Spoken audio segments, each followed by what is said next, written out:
Hi, amazing AP students, and here's the second day of our circular motion and gravitation unit.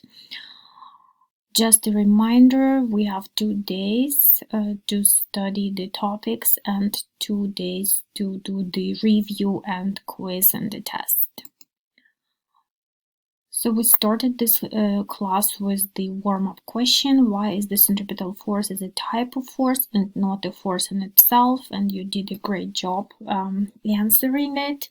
Yes, it is a type of force because it is a net force. You do not put it on a free body diagram, and the actual force that can be the reason for the centripetal force can be friction, can be gravitational force, can be tension force, or can be combination of forces. We reviewed the 3 videos that you watched on College Board.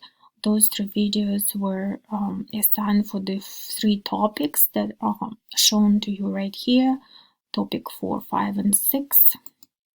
And the questions that you answered where what does G depend on, derive the formula and explain each variable.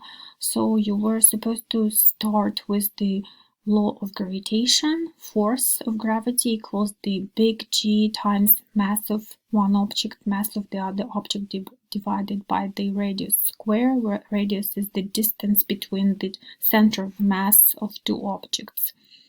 And for the Earth, one of the masses is the mass of the planet and the planet Earth, and the other mass is the mass of the object. So you had to make that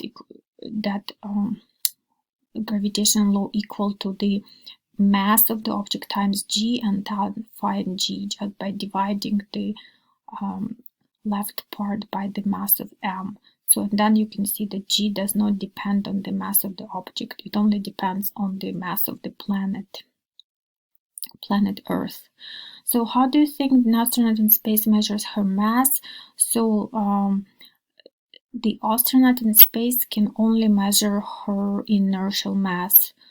She cannot measure her gravitational mass because she is constantly in free fall, and she would not be able to have a normal force if she would have put herself on a scale, right?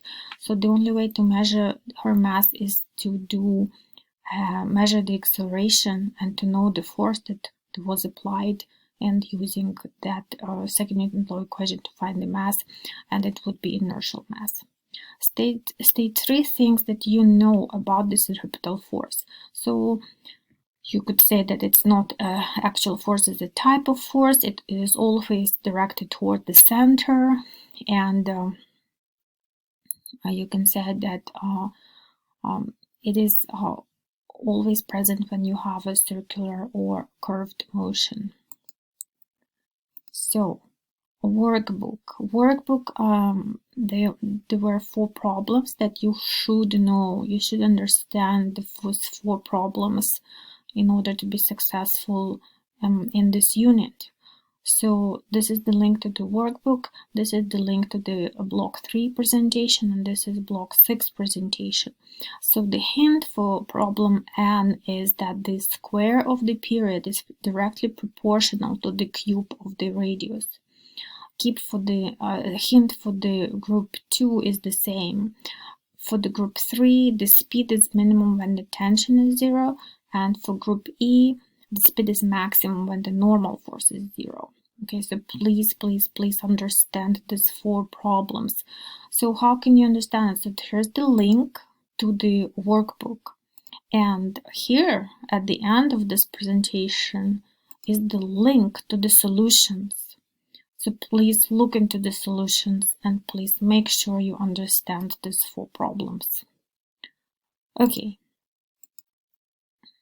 So then we did the presentation, and we talked about centrifugal force, and we talked about artificial gravity. Both of those links I posted in the previous homework, day 1 homework. Please check those links to watch this video about centrifugal force. It's a Hewitt Druitt video, wonderful, amazing material to watch, and artificial gravity, and there is a link to the Space Odyssey 2001 that shows you the rotation of space station, where the artificial gravity is produced due to the centripetal force directed toward the center.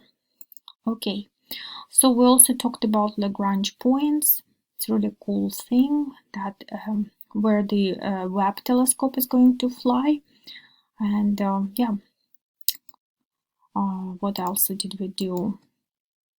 Yeah, so your homework is to do the College Board multiple choice, progress check multiple choice part 1, events only.